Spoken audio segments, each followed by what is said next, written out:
Oh man, it's so good to see your face. It's good to see your face too. So, have you had your shit together this week? Have I had my shit together? There's been so much shit going on. So much. So much. So I'm going to say yes to a lot of it. Okay. Considering the amount of shit that needs to be taken care of, I'm just going to go ahead and say yes. Okay. Or I've been present while shit was being put together. Okay. I don't know how much I contributed to getting some of that shit together, but I was asked to be present for it. So I was. This sounds like you were like present at the birth of a child or something, or a sacrificial ritual, or you're being so cryptic. Okay. So yes, I was present for the putting together of the shit. Well, please don't be so forthcoming in details. I know. Please be less concise. There's a whole lot of just ridiculousness going on with trying to get care for my father in his rehab facility. And so I've been on a group message with my younger sister and younger brother and my cousin, so that we can all converge together and figure out how we can manipulate, force, or bully our parents into getting this stuff taken care of so that we can save their lives, And it's been a big challenge. And for me, the part of the challenge that's been the most frustrating is that I have nothing to contribute. I'm like, I love you guys. You're doing great. Kate, sometimes that love and support is the most important part of the help. You're showing up. Hey, that's all you have to do is suit up and show up and leave the rest to the professionals. I don't feel super bad about it. I think the thing that bothers me most is that I hope that my siblings and my cousin don't feel like I am just leaving it all to them because I don't feel like doing anything. It's more like I can't think of anything useful to do besides be a cheerleader. Like my cousin has vast amounts of knowledge. My sister has the ability to make our parents do whatever she says while they're talking to her. Once they're off the phone with her, it's up for grabs. But while they're talking to her, they will obey. They will do it. They can't help it. She's so stupid charming. They can't help it. And then there's Joe, and my younger brother is the closest geographically, which isn't saying a whole lot, but he's in Maryland and they're in Delaware. So he can, and he sounds exactly like Dad. So there've been some necessary phone calls that needed to take place that Dad just wasn't taking care of that Joe may have been able to step in for. And, nice. Yeah. And all you need is that social security number, right? Right. We have all the relevant information. We just need to stand in. So, there've been all sorts of things that have been occurring. And later in the afternoon, we'll have a care meeting and hopefully things will be resolved. So we're working on that. So that's been a big thing. Sammy's been super disappointed because it's been summer vacation's almost over. Monday, he starts 6th grade. And Sam's always been the one to spearhead holiday celebrations, I always have so much going on. I'm like, whatever, Christmas is coming, I guess. It's like, Mom, when are the elves coming? And, because I've created a posse of Elf on the Shelf. I love your Elf on the Shelves. They're so beautiful. They are not. Thank you. Oh, I'm so extra. Can you post those to our Kate and Beck Instagram, please? Sure. I make leather pants and had hats and and you don't use that creepy stuffed thing that they sell at I don't even know where the I thought that was terrifying and it's not very posable, so I thought I'm gonna find dolls at a thrift store and make them pose. Anyway, the point is he's always like, what are we gonna do for this and this and this and this, and I even made up a holiday years ago. Do tell. Okay, it's Goblin Moon. Okay, so what happened was, like, we celebrate so much from like Halloween, and then it ends at New Year's. There's nothing for the rest of the dull ass winter, right? Yeah. And like, because I live in Georgia, I can buy a pumpkin before Halloween, and often the pumpkin is still fine by New Year's. Nice. I don't know why, but it is. So I was like, what am I going to do with this pumpkin?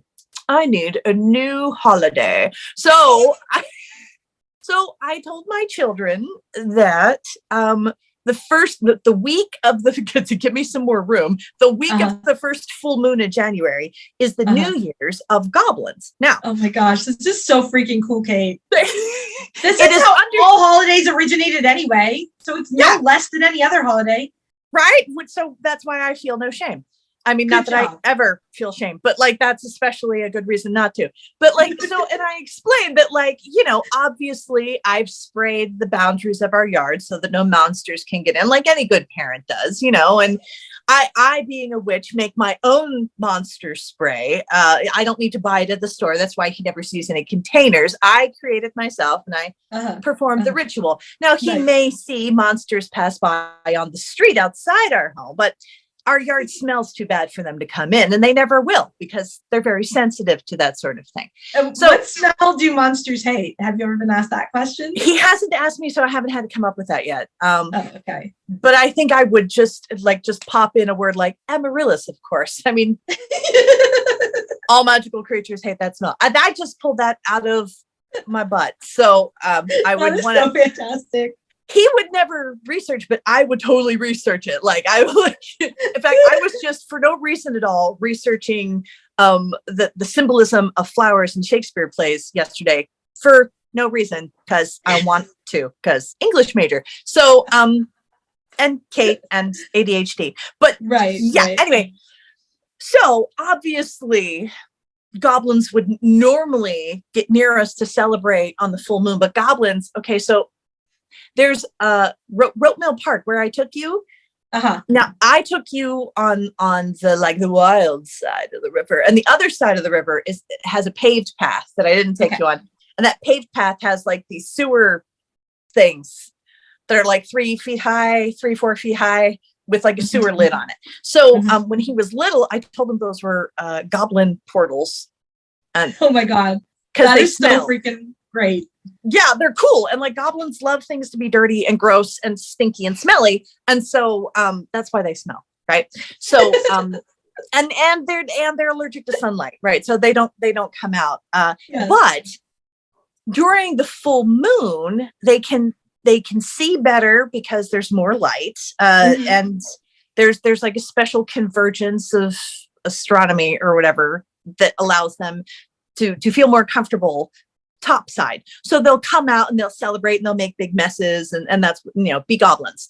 And if we want to invite them to celebrate with us, then what we need to do is we take a pumpkin that we've had around since Halloween, and we have to carve it to make it look like the ugliest house you've ever seen, because goblins love things to be ugly. They love it. So we like carve it into like the butt ugliest looking house, like crooked windows, crooked doors, leave the guts in there, and put a candle in.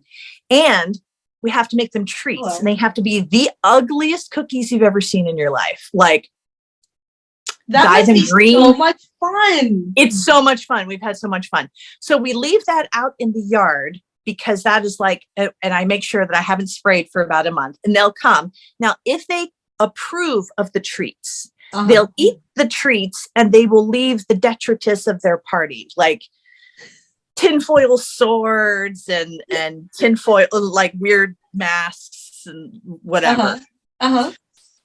Whatever I can make. So like it's if goblins worked in an office and they had a crazy holiday party and got drunk and forgot to clean up after. Yes, exactly like that. If they don't like the treats, they'll smash the pumpkin. Either way, it's fun. So that's Goblin Moon. And so so we celebrate. I don't even remember why we're talking about this. Oh, right. Summertime. Lord. He's sad. Anyway, summer's over. Yeah.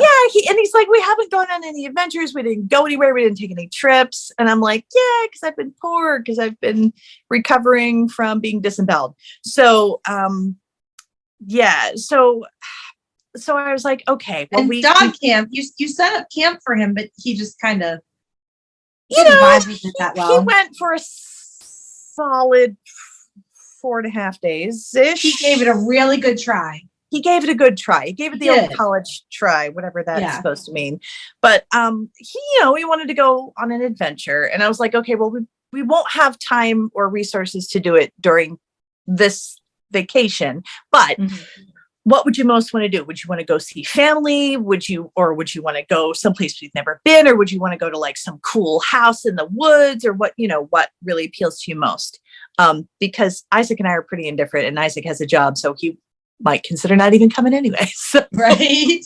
Because he just really likes his room. So he said, I really enjoy visiting family. I'd love to see Auntie Maria. And I was like, that's actually possible because she's only 2.5 hours away.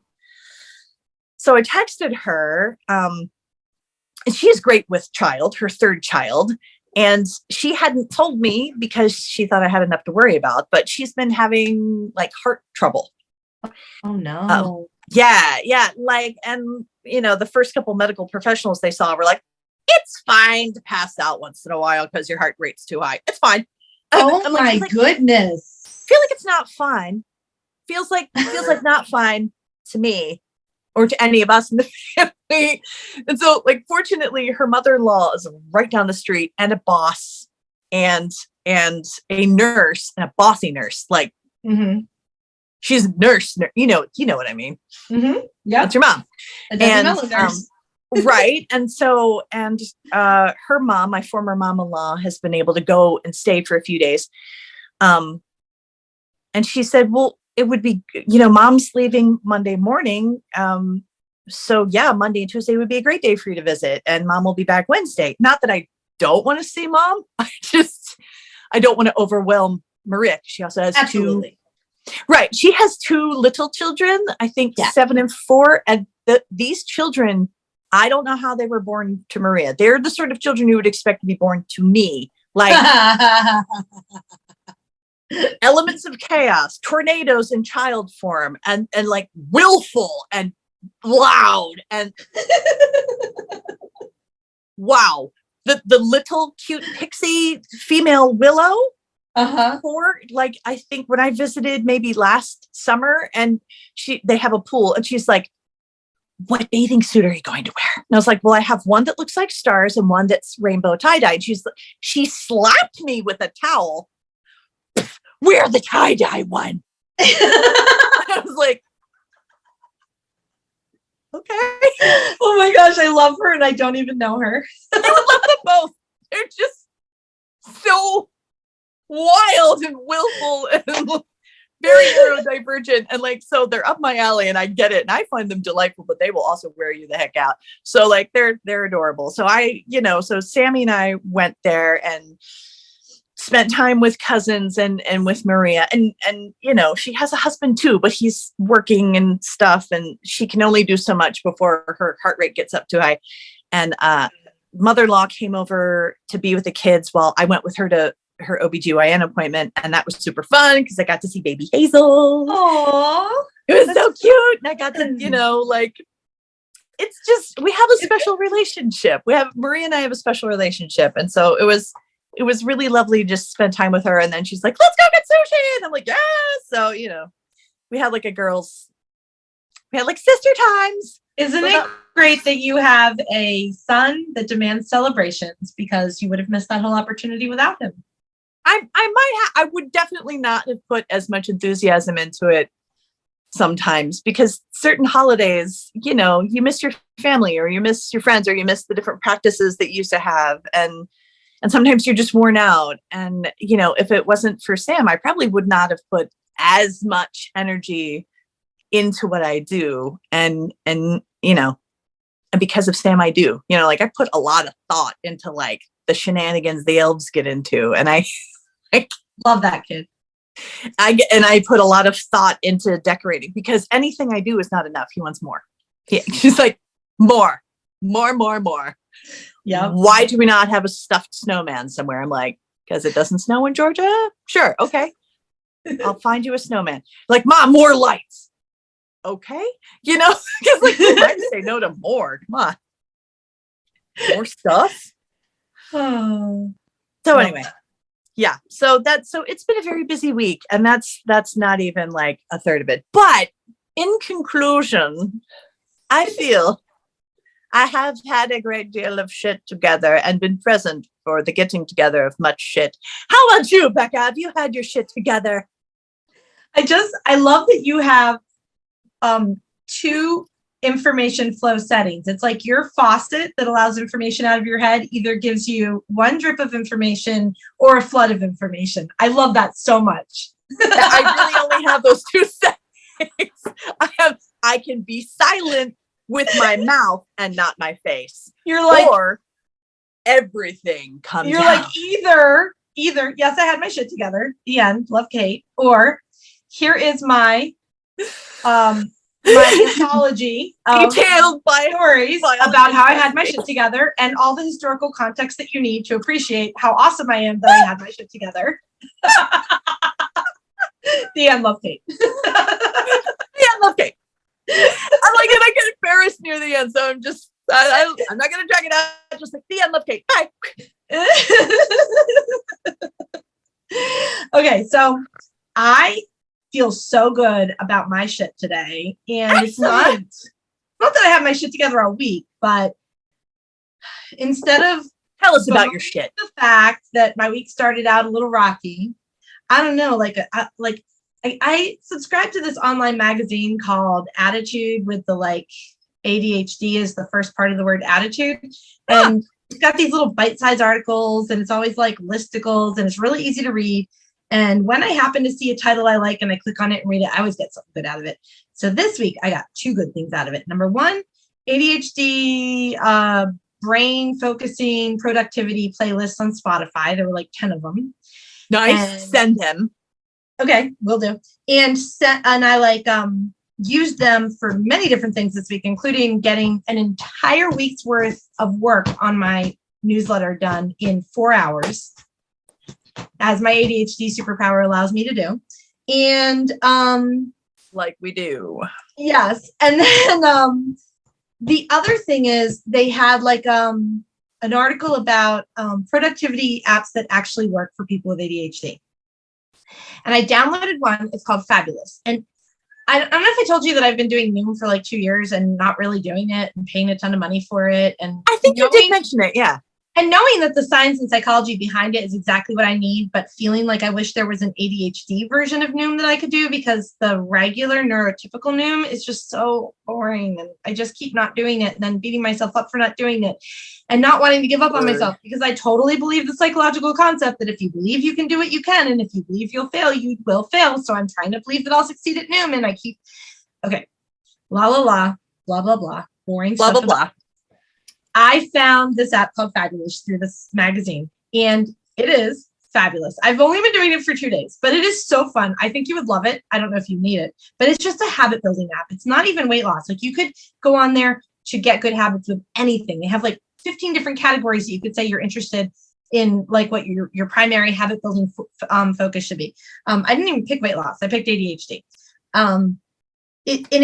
You can tell it's the same psychology and science that Noom is based off of, but it's way more fun. Instead of reading these articles that you have to scroll through and hit next, they animate it and play fantastical music behind it and have this soothing, mystical voice reading the words to you. The words aren't even on the page. There's a little white, artsy being that floats around the page doing stuff on these fantasy backgrounds. And it's just so fun. And it's finally someone invented somebody app that gets me. Yeah. And I love it. It gives me these little reminders through the day. And the tone it uses to remind me is this beautiful little chiming of bells that I've never heard on my phone before. I don't even know how to do it. So it catches my attention. And I don't know, it's only day 2 or 3, but just that one habit of the first thing I do in the morning is drinking a glass of water and then putting on one of my ADHD playlists. It had me dancing in the shower this morning. I hate taking showers. I was dancing and singing in the shower, having fun, enjoying my shower. So I'm feeling good about having my shit together right now today.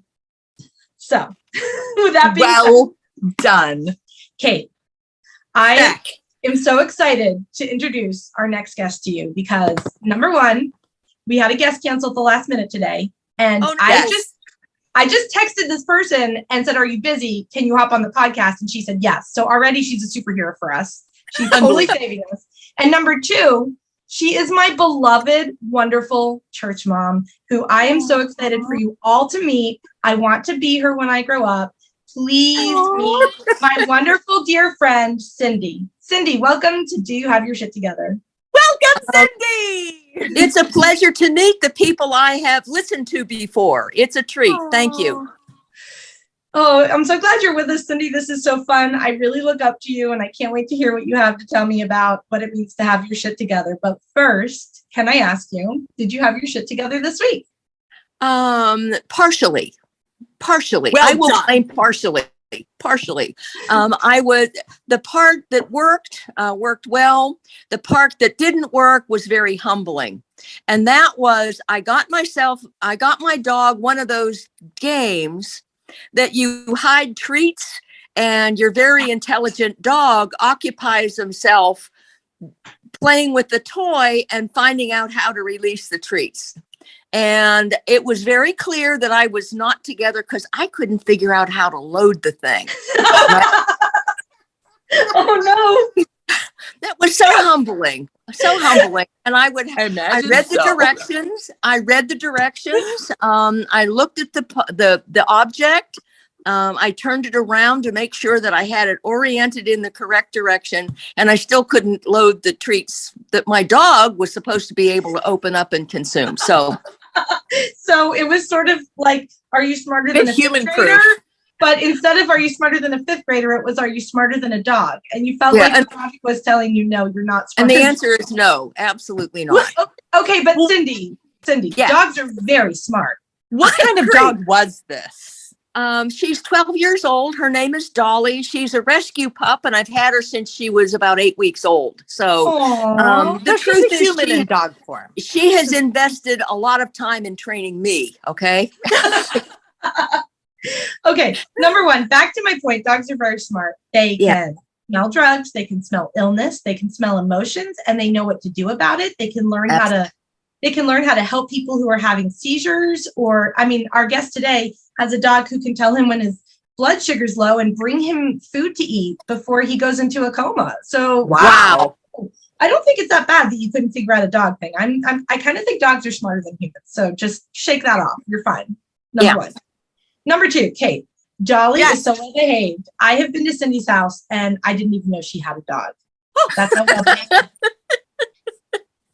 I don't know if I like that kind of behavior. Well, I mean, I don't want to be jumped on, but I do definitely want a sweet, soft doggo at my feet. Well, it was a big church event and she had many guests over. So I'm thinking she probably tucked Dolly away. That makes sense. Yeah. That makes a lot of sense. It was a tea for a bunch of ladies from our church. And Dolly is famous for snatching things off the table when your back is turned. And I didn't want that to be everybody's memory of the experience of coming to my house. And that was another time. But that was another time that you jumped in at the last minute and helped out with something, Cindy, wasn't it? Sort of. It was planned. Yeah, go ahead. It was planned to be a team effort, and one of the members of that team got a very serious health diagnosis, so had to step back for a while. But it went off. It came off. It worked. It was wonderful. The theme of the tea, Kate, was tea in the manner of Jane Austen. My God. I would have been so there. If you lived near me, I would have bid for 2 spots in the church auction. And we both could have gone because she had people there who dressed in the Jane Austen time period clothing and explained to us the clothing of the time in that way that you talked to about Rose last night, like the anthropological, like fashion. You would have loved it so much. My soul hurts that I didn't get to go because I would have gone. I would have made a full Regency outfit from Ooh, scratch if I had had the time, under things and everything. And Yep. I would have been there. yeah. Yes. Yes. So, well, now that you know a little bit about Cindy and how awesome she is, let's ask Cindy. Cindy, when you were growing up, do you remember what your parents sort of taught you was the meaning of having your shit together? And what does it mean to you now? Has that definition changed? And do you have your shit together by either definition? Well, when I was growing up, which was in the early 50s, late 40s and early 50s, I'm more than half a century old. Well done. Yeah. That it had to do with being responsible for my belongings, put my toys away, be dressed and ready for school, get your homework done, help around the house, help to take care of the puppy dogs that we had at that time and stuff like that. And that was what, those were indicators of having your shit together. I'm sure that phrase was never used in my youth. Never. Right.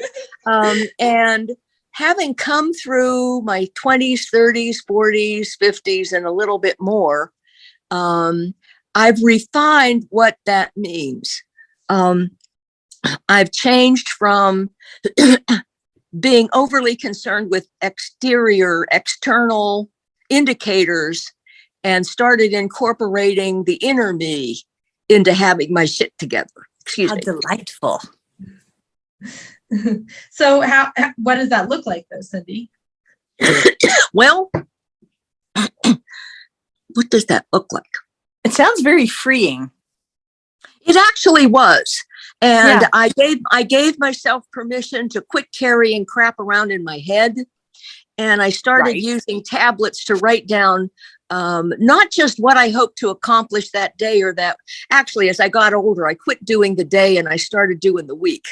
That itself was freeing. You can shift things to a different day if you didn't get it done. Yeah, we'll just spread it out, make it like icing, put it on evenly.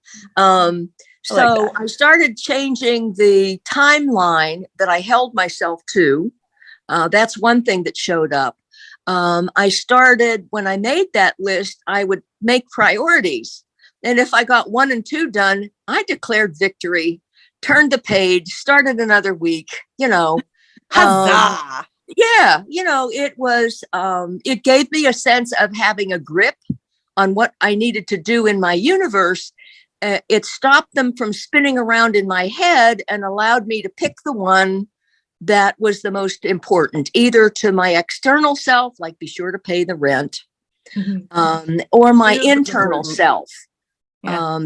Be sure to take a walk tonight, or remember not to drink coffee after noon because you won't go to sleep. Little things for the internal and external self. And having crafted that little self-management technique, it continues to serve me well. I'm happy to report as I've moved into retirement, the list gets shorter. I flag fewer priority items. I'm a little more efficient about taking a look at my list to be personally clear in my head about what are my needs as opposed to what are my wants. That important. That was a very nice light bulb to go on. And which takes priority? Depends on the issue. I really do need to pay the rent. And sometimes sometimes I really do need to go pick up dog food and food for me. And sometimes I really do need to call a friend who I know is hurting because my heart wants to keep that connection live and well. Yeah. So, that's part of being a rounded person to my heart, to my heart and to my thinking. Yeah. So, it sounded like you're okay with not completing every single thing on the list every week. Is that true? Maybe I am so at peace with that. Well Let me done. tell you, I use a tablet has many pages, and I can always turn the page and start another list. Right?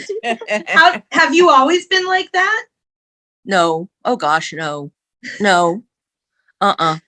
I get so frustrated when I don't finish my to-do list that I just stop making them because they just feel like a tool of like shame and punishment. Like I look at it and just feel bad about all the stuff I didn't do. How did you make the shift to just turning the page and starting again?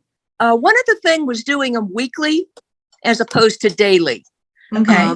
And I respect and admire people who keep organizers with sticky notes and bookmarks and tabs and stuff like that. That to me is crazy making. That's crazy making. I don't thrive in that kind of confinement. I'm too entrepreneurial. I love the way you just said that. Okay.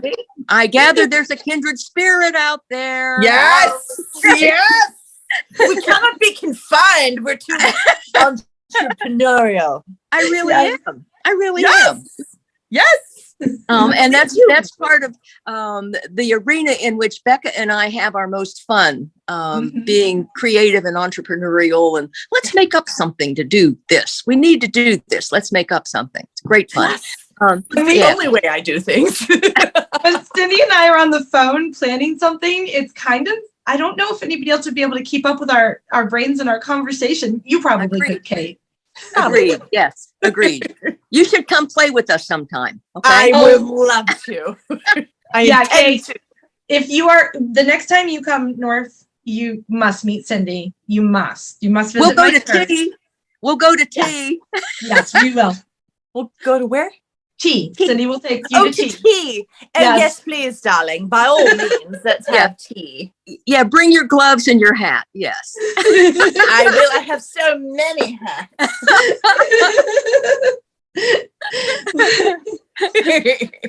So, Cindy, wow. Yeah. Yeah, you like that one? I do. Yes. I think it has a lot of potential. I have three more. So, and when I was down visiting Kate, she gave me the most beautiful polka dot dress, like the shirt dress with the collar and the buttons down the front and the belt and the wide skirt. Oh my gosh, I cannot wait to wear it. So Kate, where'd you find it? I actually found it at a thrift store, and it's so funny because the moment I saw it, I was like, polka dots means Becca, because I have never in my entire life met anyone who can wear polka dots in a way that I'm like, yeah, that looks good. Every time I see someone do it, I'm like, you're not Becca though. Yeah. No, I'm sorry. You're just not. That. Only Becca can wear the polka dots. And I'm like, yeah, that looks good. Yeah, that looks natural. That looks classy. So like I saw it and I was like, that looks like Becca. I'll probably not see Becca though, but I'm going to get it because it'll be retro and cute. And then I like never wore it. I just decided that I'm going to wear it with a pair of red shoes when I do my sermon on August 14th at our church, Cindy. So you can see it. Oh, yes. Yeah. Will you wear something red in your hair? Sure. Why not? Yeah. So Cindy and I met through our church, and we've been doing a lot of outreach for our church lately because like everything else in the world, it's sort of suffering that post-COVID shortage, inertia. Yeah. COVID has kind of decimated everything. Only decimate means reduced by 10%, and I think it reduced by more than 10% almost everything that I've experienced. Cindy, would you like to plug the church real quick and get the word out there about our church in case any local people are listening to our show? You can let them know maybe why you go to this church and a little information how they can join us. I struggled with religion for 50 years before I found the Cedarhurst Unitarian Universalist, the UU faith, and this particular church. And that means I would take courses, the great courses about every faith imaginable. I would drill down on the history of and evolution of the Christian faith and popes and the other parts of Christian history, always stepping away and saying, yeah, I don't like that. I don't like that. And I don't like that. I do like this. I do like that, but I don't like that. But I never, until my husband's passing, felt a need to have something external to myself keep my spiritual self alive and well. It was sufficient for me to work in my garden. And that just did everything I needed to do. I'd talk to the ladybugs and say hello to the bees and give pep talks to little flowers and other kinds of lovely. private things, other things you would never want anybody ever to hear because they'd put you away. Yeah. But after losing my husband, the structure of my life was profoundly altered. And I decided in putting myself back together, I wanted to explore and maybe incorporate something that was more formally spiritual as opposed to informally spiritual. So for the structure of it? Yes. The structure that you are not required to believe a fixed definition of faith and belief and higher powers and stuff like that. And I'm sure if I started the Nicene Creed, you could probably recite sections of it with me. Many sure. can. Yeah. Catholica. Yeah. Yeah. And I couldn't do that. That was not true to my heart. Yeah. So I discovered with the UU faith community that, we all come with different faith experiences to a faith community. And in this particular faith community, everybody's welcome. So the atheist for a while was running our ministerial services committee. Yeah, he was our worship coordinator. That's the word. Yeah, he would set up all the ministers and stuff like that. And I've probably made some of the finest friends of my entire life. People that I'm comfortable agree with my belief system, and when they don't, they love me anyway. Wow, where can you find that? Where can you amazing. Yeah. Yeah. So Cedarhurst Unitarian Universalist is a small faith community. It's in Finksburg, Maryland. You can check us out on our website, and you can join us for services on Sunday, either in person or on Zoom. And we'd love to have you there. And real quick, because you brought up the Nicene Creed, I love the our covenants that we say every Sunday because they remind me of that. Is it okay if I say them real quick, Kate? I think please share. Yes. Every Sunday, this is what we say together at church. We say, love is the doctrine of this congregation. The quest of truth is its sacrament, and service is its prayer. To dwell together in peace, to seek knowledge and freedom, to serve human need, to the end that all souls shall grow into harmony. Thus do we covenant with each other. Did I get that right, Cindy? You got it. Okay, I looked it up beautiful. on the. Yeah, isn't that wonderful? I like it. Yeah. There's not one thing in those covenants that I can't get behind. I can get behind every single one of those, and that's why I love Unitarian. Yeah, for real.